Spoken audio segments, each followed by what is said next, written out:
Hi, this is Carrie Schell from On Point Quilter. Welcome to my Electric Quilt tutorial on braid blocks and quilts. I was inspired to create this tutorial based on a tool and technique for the braid block that was designed by Kate Colleran of Seems Like a Dream. Okay, I'm going to view my sketchbook mainly because I want you to look at the 4 different braid blocks that I created. If you look at the first one, you can see that there are 3 sort of full repeats along the side and 2 half repeats. So I considered this one a 4x4. And if you looked at the top, you can see the same. You can see 3 full repeats and then a half repeat at the beginning and the end. Now if I go to the next one down, there are 5 full repeats along the side, and there are 5 full repeats along the top. So I consider this a 5x5. Now the next one here actually has 5 full repeats and 2 half repeats when you look at the side and the top. So I would design this one as a 6x6.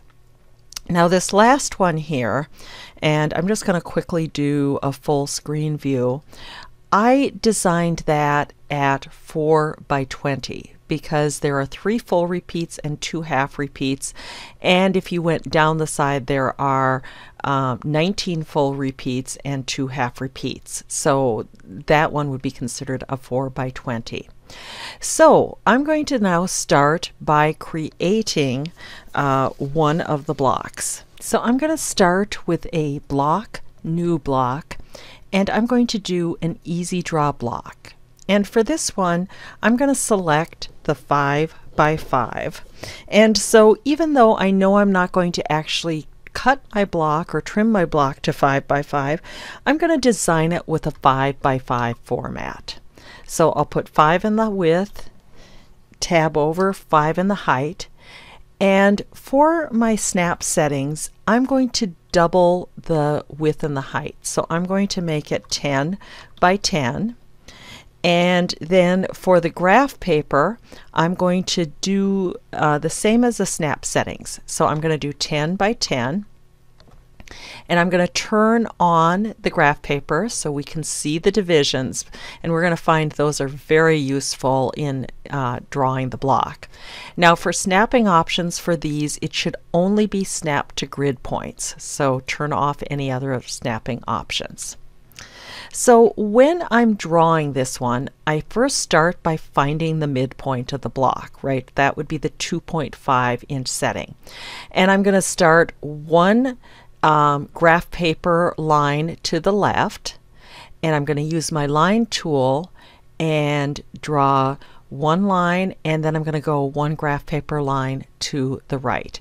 And that is really the start of any of my braid blocks, no matter what the size. And then I'm going to just build on that because these braids are really built in a log cabin style. So I'm going to start at that point. I'm going to go one more graph paper down, and on the top I'm going to go 2 graph paper lines over. And for the next one, I'm going to go 1 graph paper line diagonally, and on the top it's going to be 2 over. So notice as I'm doing this, I'm always doing a diagonal line that's intersecting the graph paper cells that are here. So it's a very useful tool in drawing this. So again, 1 down, 2 over, 1 down, 2 over. Now after this, I continue to go 1 down, and now I'm going to go 2 down on this side. And so 1, and again I'm down 2, right? If you go from that 0 mark to the 1, there are basically 2 divisions. And so I will continue to do that till I run out of either spaces on the side or spaces on the bottom,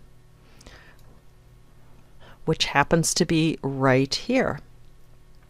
So for this one, I need to go 2 over and go so I'm 2 down.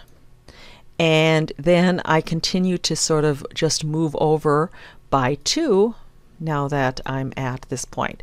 So when I'm in the center of the block, I'm going over 1. When I'm on one of the edges, I'm going over 2 from the previous line. So now I could go ahead and color this block. And for this one, I'm just going to put a variety of reds.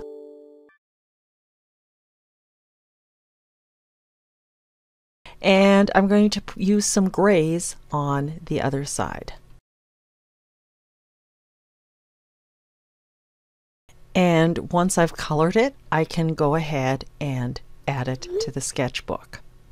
Now, when I actually make this, I am going to want to use 1-inch finished strips going this direction.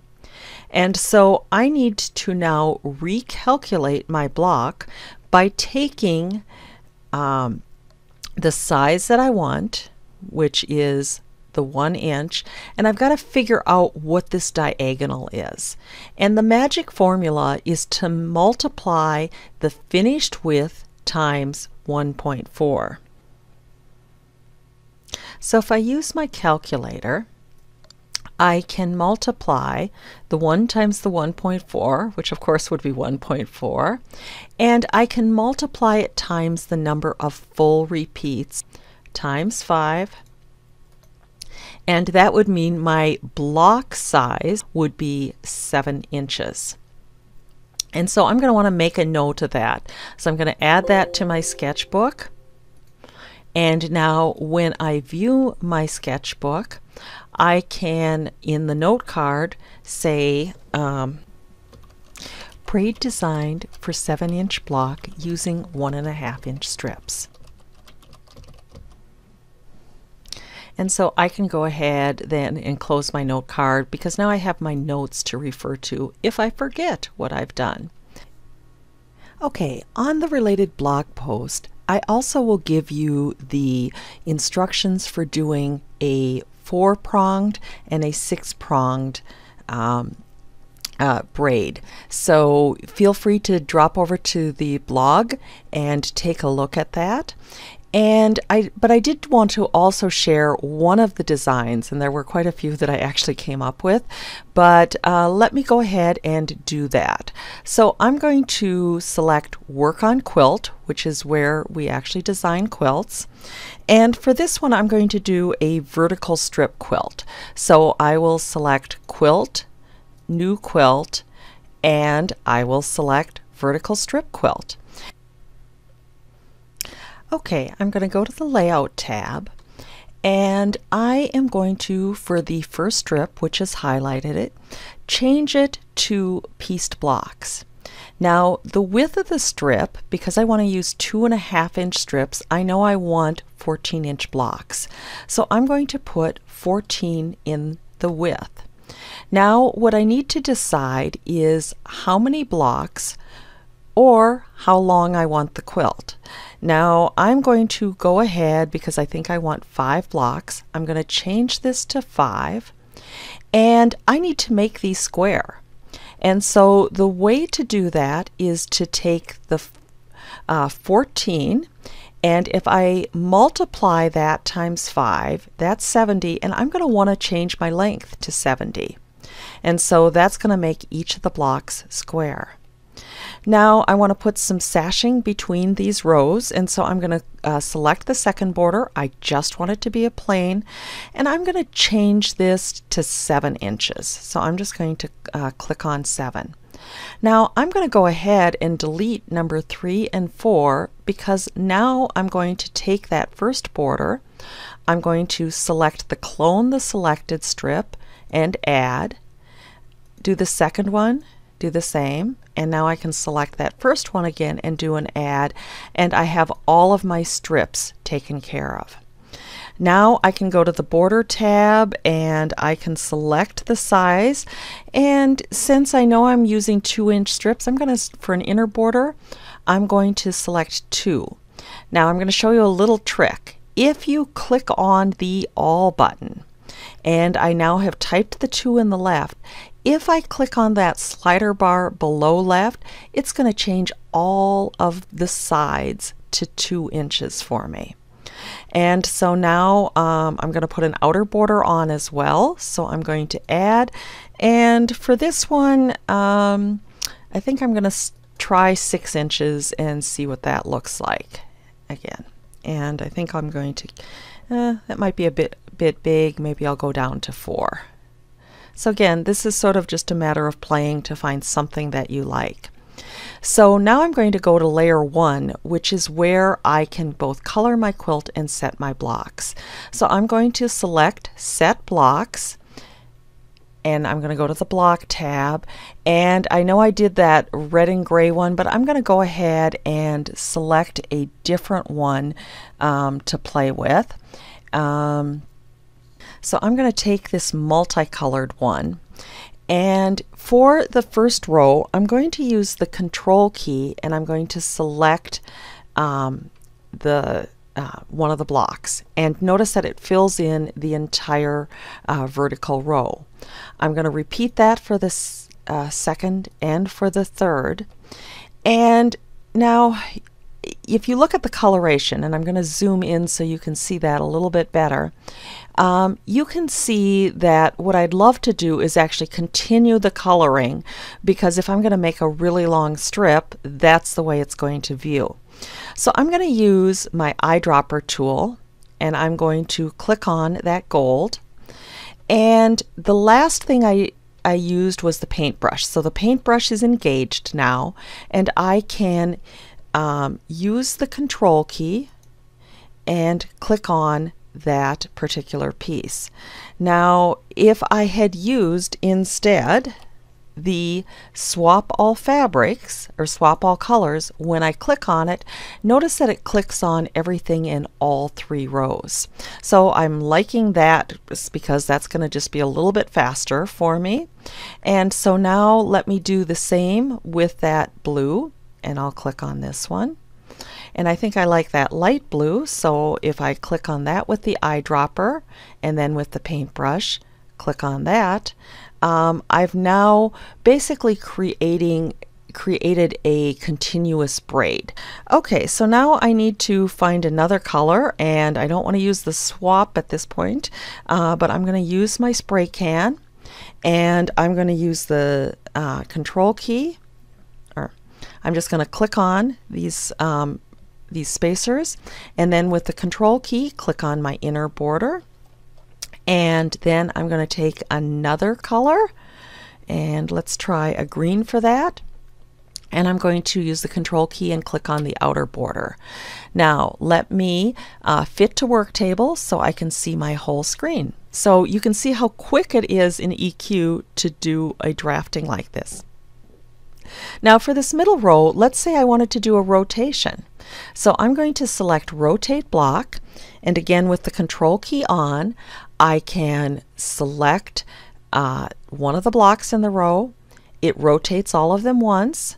Actually, that's a cool look, but I'm just going to go one more rotation to be up to the top. And if I did want to print this out and I didn't want to see those lines, you can right click and uncheck Outline Borders. I'm going to right click again and uncheck Outline Path. And now I can see this. Oh, and I can actually see a mistake. Can you see that that green is not continuing? So let me just zoom in and let me go ahead and fix those. So if I use again my eyedropper, and I'm going to actually first of all click Swap All Fabrics, use my eyedropper, find this green, and click on this one. Eyedropper, click this green, click on this one. And so now if I zoom out, I think that looks a little bit better, and I've got a continuous braid. So I can go ahead and add this to the sketchbook. Thanks so much for watching. If you would like to subscribe to my weekly newsletter, please sign up at www.onpointquilter.com. And for those of you that own EQ7 or EQ Stitch, I am offering a downloadable EQ7 project file that will include the quilts that I designed using the braid blocks. And you could use those as the start of your next braid quilt.